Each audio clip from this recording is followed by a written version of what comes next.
দেখেন গরুর পূজা কিভাবে শুরু হয় পৃথিবীতে প্রথম।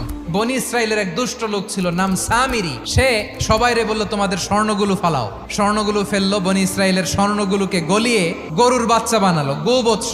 জিব্রাইল আলাইহিস সালাম যে জমিনে এসেছিলেন, ওই ফেরেশতার পায়ের নিচের একটু মাটি সে বুদ্ধি করে প্যাকেটে রেখে দিছিল। স্বর্ণ দিয়ে বানানো গোবৎস গরুর বাচ্চার গায়ে যখন সেই মাটি ছুঁড়ে দেয়া হলো, এখন বাছুরের ভেতর থেকে ভ্যাঁ ভ্যাঁ আওয়াজ আসতেছে। কি আসতেছে? সবাই তো অবাক।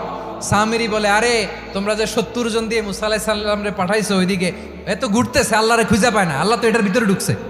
নাউজুবিল্লাহ, এটার ভিতরে সেজদা দাও। এই সেজদা দিয়ে গেল। হারুন আলাইহিস সালাম তাদেরকে বুঝালেন, শিরক করো না, আল্লাহরে ভয় করো।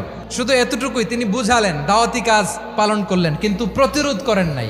এই ঘটনা থেকে শিক্ষা কি? শিক্ষা হচ্ছে, আপনি শিরকের আড্ডাখানা দেখলেও বৃহৎ স্বার্থে তাওহীদের দাওয়াত দিবেন, প্রয়োজনে আপনি ঐক্য নষ্ট করবেন না। সুবহানাল্লাহ পড়বেন না?